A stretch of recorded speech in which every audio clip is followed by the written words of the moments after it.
Oh, the humanity. This is techier than techie things now, because the F1 community, via a friend of the channel called at the F1 Diplomat on Twitter, have gone and done their investigation, put on their F1 investigative hats on, and found out that Mercedes might be doing something a bit techier than techie things. And again, for context, Mercedes haven't been fast all year. Occasionally around tracks where there were cooler climbs, let's say a Silverstone as an example, or the Las Vegas Grand Prix, all of a sudden that W15 comes alive, right?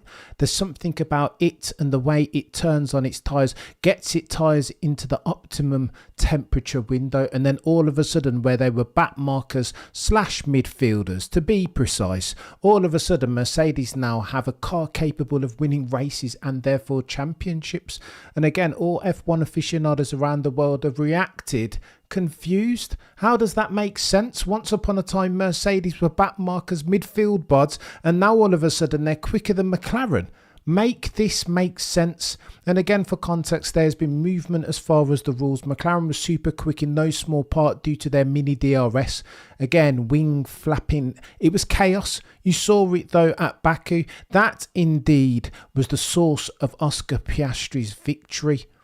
Super quick in a straight line. So too flexi wing. You only need to go back and watch Lando Norris's qualifying lap, the on board of at the Italian Grand Prix. The wing was doing one of these at the front. Super quick in a straight line and slippy. And then when he braked and it was time to turn into chicane 1, all of a sudden the wing became active. I thought it was 2024 and 2026 was only the time when we're going to get active aero again.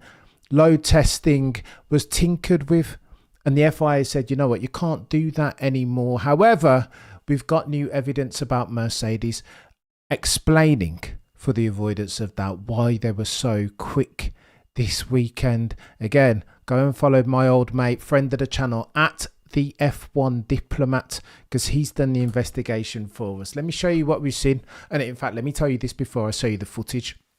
DAS once upon a time in February of 2020 was a tool that Mercedes used to flex the toe.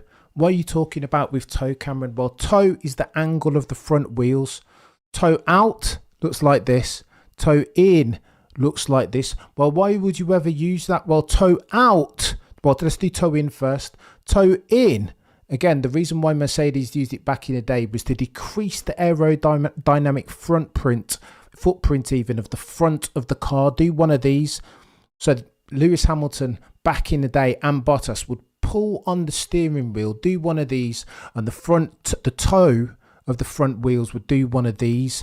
Hence why they'd be slippier in a straight line, quicker as far as their maximal velocity. The reason why you do toe out, however, again, when the front wheels do one of these, is to increase the heat cycle in the tyres. Why ever Mercedes would you want to do that at Las Vegas, a track around which all of the other cars struggled to get heat into their tyres? All of a sudden, though, Mercedes was super quick. Are we connecting the dots here, ladies and gentlemen? Why? Because they were brilliant at getting heat into their tyres. Let me show you the footage and the cheeky onboard of George Russell's car. Take a look at this and you tell me what you can see.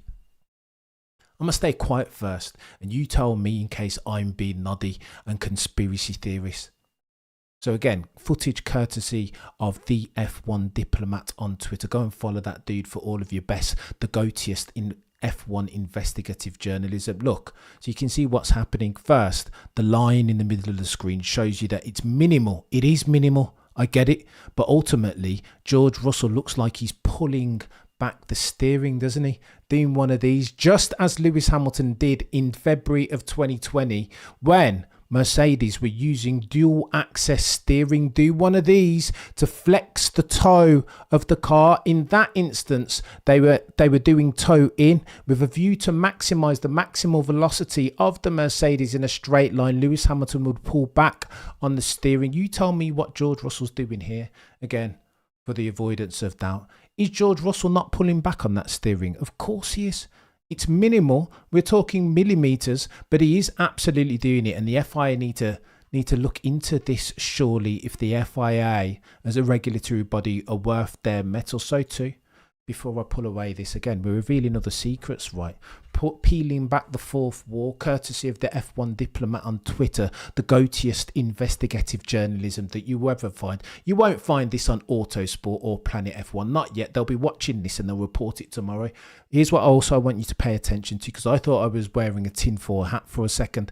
I wanted further evidence confirmed, because that could be shadows or it could be load potentially. Like, they've always had a wonky steering column, have Mercedes, courtesy of the fact that the drivers like it, the way that it feels. It enables them to stay in touch even with the track. However, you see me, I've circled something else, right?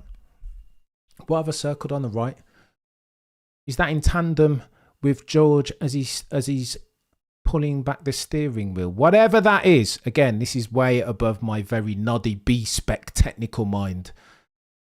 But whatever that is, that's moving in tandem with the steering wheel. Now, unless that's a ghost reflection of George Russell pulling back and pushing on the steering wheel, then you can clearly see what that's doing to the car. I have no clue what that part is, but it's moving in tandem, lockstep even, with George Russell as he pulls back on the steering, just as did DAS dual access steering back in February of 2020. Listen, again, I state for the avoidance of doubt, because it's important that we understand this. Oh, the humanity. What are we doing here? I feel like we're breaking news here. Mohammed Ben Sulayem and the FIA, pay attention. You could learn something. Here's what's going on. Here's what I think's going on, allegedly, if indeed we put on our F1 investigative caps. Toe. The reason why they used dual access steering back in the day was to flex for the toe of the car. In February of 2020, when Mercedes were testing, they were using it with a view to minimize for the aerodynamic footprint of the Mercedes then going into the straights, ergo making the car quicker as far as its maximal velocity on the straights. Doing one of these. Now, for the avoidance of doubt, I checked the maximal velocity through the speed trap during the race. Guess who was quickest? Las Vegas Grand Prix. Of course, it was Sir Lewis Hamilton, 350 kilometers per hour. Second was Hulkenberg. But again, correlation isn't necessarily causality. Those two are different things sometimes. So here's what I propose that Mercedes are doing in the hands of one George Russell when he's pulling back on the steering wheel. Because the Las Vegas is a track around which it's super difficult, super cold temperatures. That was the principal challenge being presented to these drivers at the Las Vegas Grand Prix this weekend past. Ergo, with a view to overcome for that challenge, I propose this allegedly, if we're noddy B-spec F1 minds, I propose that George Russell is pulling back on the steering wheel with a view to inflict the toe outwards. Ergo, putting heat, much needed heat at the Las Vegas Grand Prix into those tyres. And then as he approaches the entry of the next turn under braking, he goes back into it, right? You need toe out to put warm heat into those tyres. And then as you get into the braking zone, you push it back so that you get the toe back inwards, making therefore the handling dynamic of the car nice and steery. Lest we forget that we are in a ground effect era, and understeer is the principal killer of lap time. Ladies and gentlemen, that's what I think is happening in real time. That, ladies and gentlemen, is Mercedes being very tricky. But you know what, for the avoidance of doubt, what else would you expect? Of course, this is F1. How else would you like your F1? Again, the line shows the gap between George Russell as he's going into the braking zone. For the avoidance of doubt, it looks to me like he's pulling back on the steering wheel. On the right side of your screen in the circle, you can see whatever he's adjusting for. I think they're doing a cheeky dash, as they did so notoriously in February 2020. And the FIA need to get around this, surely.